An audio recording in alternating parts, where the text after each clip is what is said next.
Good morning.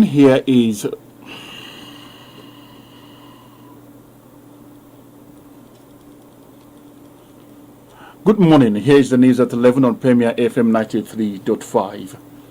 First, the headlines. Nigeria strengthens, Nigeria strengthens partnership with UK to tackle insecurity. Kenya prosecutors to charge students with murder of schoolmate. 2026 FIFA World Cup records more historic milestones. What happened today? What happened this day in history? Find out in our Let's Forget segment.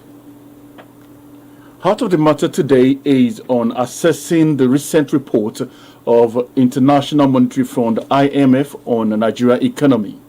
You can track us on www.radionigeriaibadan.gov.ng, X, Instagram, and Facebook at PFM935 Ibadan.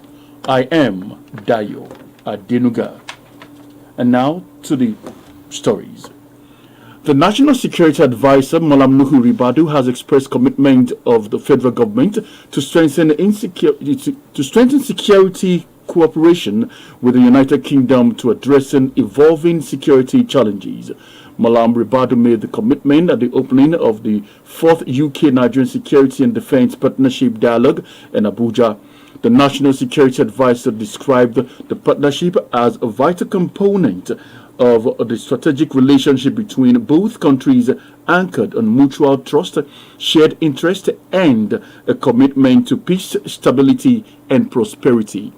He noted that since the inaugural dialogue in London in 2022, cooperation between Nigeria and the UK has expanded significantly in areas such as counterterrorism, cybersecurity, maritime security, intelligence sharing, crisis response, and regional stability. In his remarks, the United Kingdom's National Security Advisor, Mr. Jonathan Powell, described Nigeria as the UK's foremost partner in Africa and commended the country's leadership role in promoting regional peace and stability. Speaker Oyo State House of Assembly, Mr. Adebo Ogundoyin, has stressed the need for enhanced security measures in border towns and communities across the state.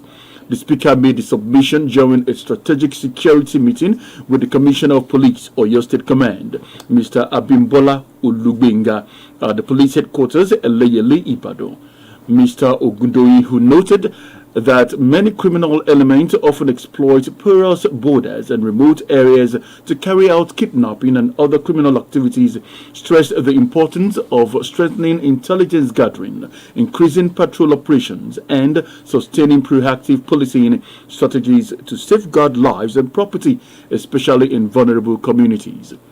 The Speaker, however, appreciated the ongoing security operations aimed at securing the safe release of the abducted pupils and teachers in Orire local government, expressing confidence in the commitment and professionalism of security personnel involved in the rescue mission. Meanwhile, Oyo State Governor, Engineer Seyi Makinde, has approved the declaration of a 16-hour curfew in 10 local government areas of the state. According to a memo issued by the Secretary to the State Government, Professor Musiba Obabatunde, the curfew takes effect from today.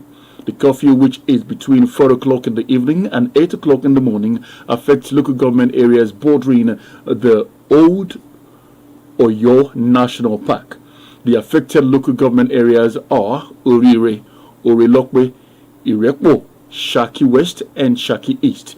Others are Atibo, Itesiwaju, Iseyin, Olonshogo, and Atiba.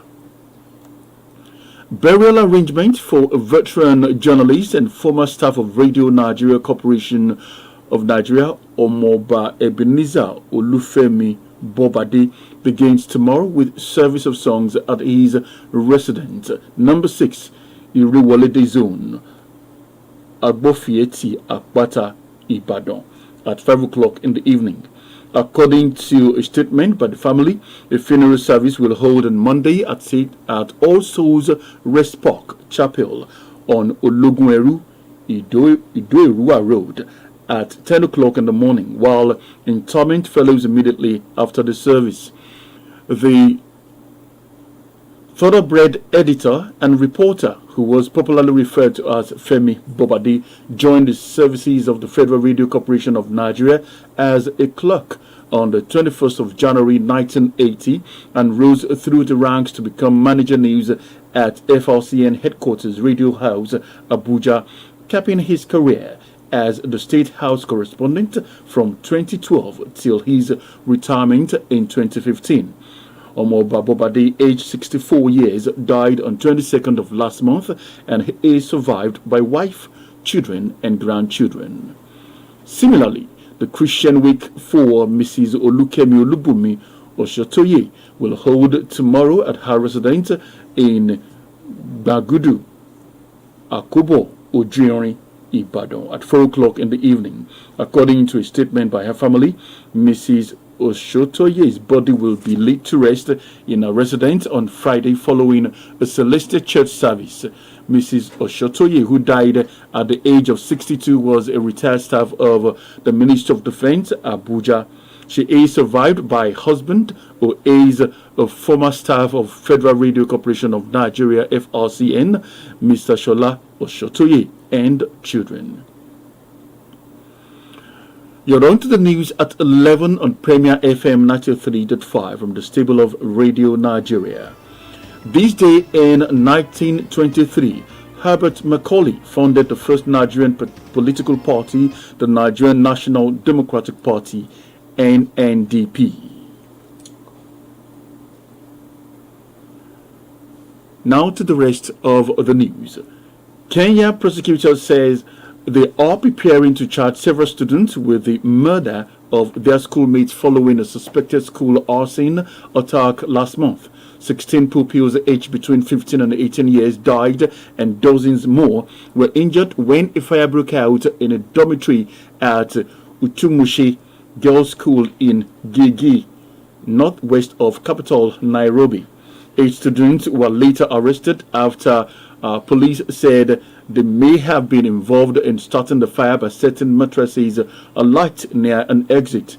The state prosecutor's officer said after careful assessment of the evidence, the director of public prosecution approved charges against the implicated student.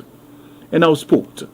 Portugal superstar Cristiano Ronaldo made history yesterday when he scored twice in the country's 5-0 thrashing of Uzbekistan in their second Group K match of the 2026 FIFA World Cup.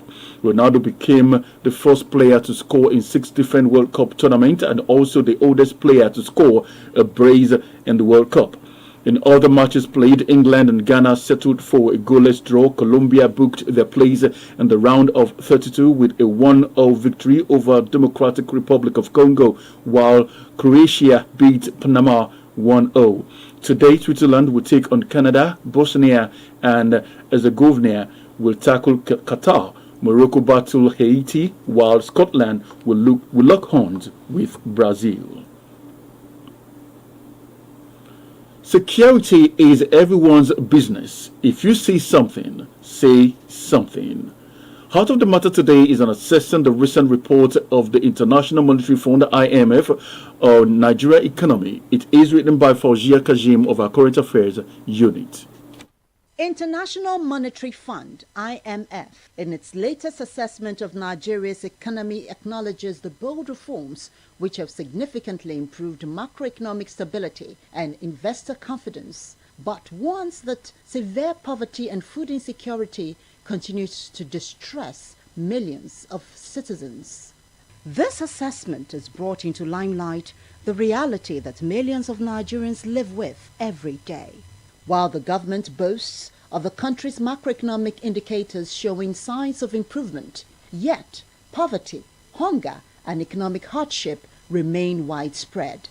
Over the past 10 years, federal government has pursued some economic reforms such as the closure of the country's land borders, ban on importation of some goods, gradual and eventual removal of fuel subsidy, the unification of the foreign exchange market, fiscal adjustments and tighter monetary policies were presented as necessary measures to rescue the economy from long-standing structural distortions. Government officials have repeatedly pointed to improvements in foreign reserves, increased investor confidence, greater exchange rate stability, and improved fiscal revenues as evidence that the reforms are yielding results. No doubt, achievements such as the improvement of government revenue and signs that investors are beginning to view the country with renewed interest deserve recognition. These reforms have translated into higher transportation costs, rising food prices, declining purchasing power, and the constant battle to make ends meet. In a report from IMF, about 63% of Nigerians live below the poverty line, while millions struggle daily to access affordable food. Nigeria's economy definitely required difficult situations that maintaining the status quo would not solve if drastic action is not taken. The challenge is not in implementing reforms, but protecting ordinary citizens from the consequences. Economic reforms are tools designed to create prosperity, expand opportunity, and move living standards, but public confidence in the reform process begins to erode when citizens experience only the pain of reform without seeing corresponding benefits. Government needs to understand that a reform program that stabilizes the economy but leaves a majority of citizens behind leaves behind gap between policy achievements and public perception. This is why government must pay greater attention to the social dimension of economic reform. Beyond celebrating improvements in economic policies, government should demonstrate how those gains will translate into jobs, lower food prices, improved incomes, and broader opportunities for ordinary Nigerians. These programs must be strengthened, targeted, and transparently implemented, while investments in agriculture, food production, and critical infrastructure must be accelerated.